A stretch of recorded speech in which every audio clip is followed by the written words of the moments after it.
In this section, I wanted to briefly touch on dotted notation and what you need to do when you see a dot beside the note on the sheet music.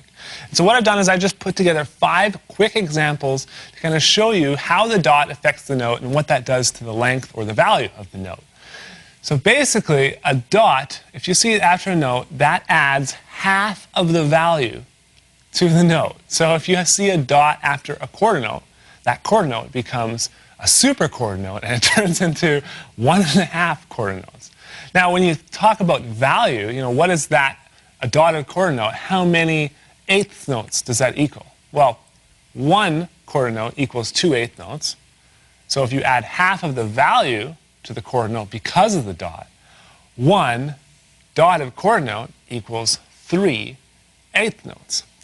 Now, why do we even use dots? Well, dots, I think, are used more for a melodic instrument where there's more sustain within the note. So if a piano player saw a dotted quarter note, they would know, I need to hold that note for the value of 3 eighth notes. Okay, so if you look at these examples that I put together, the first one is a dotted quarter note. And then after that, I've shown you what that equals. So in the time it takes me to play 1 dotted quarter note, you can play 3 eighth notes.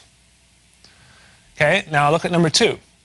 1 dotted eighth note equals the same value as 3 16th notes, right? Because that dotted eighth note now becomes a super eighth note, and it's worth 3 16th notes. The next one is a dotted 16th note, and that equals the same value as 3 32nd notes. Okay, because we're adding half the value onto the 16th note. So now that 16th note, which was worth 2 32nd notes, becomes 1.5 16th notes. Now that is 3 32nd notes. So the time it takes you to play 1 dotted 16th note, you can play 3 32nd notes. I know this might sound confusing, and that's why the best thing for you to do is look at, the first example there. The first example is the easiest to understand, just because the way that it's split up in quarter notes and eighth notes and how they relate to each other is just easier to understand than how 16th notes and 32nds relate to each other, even though it's all relative. But for some reason, the way our brains process something, that just makes it easier.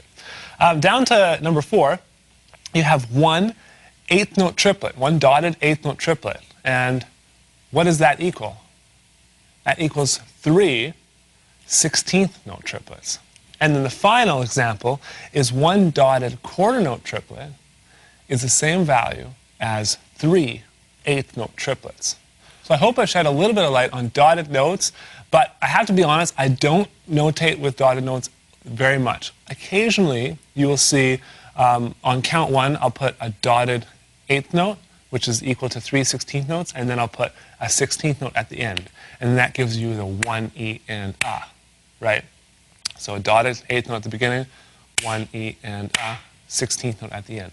So occasionally you see stuff like that, but it's not super often in drumming music. But if you are reading, a melodic chart in order to get the form of the song, you'll see dotted notes over there. And those dotted notes mean that those instruments are holding those notes for the value of that dotted note.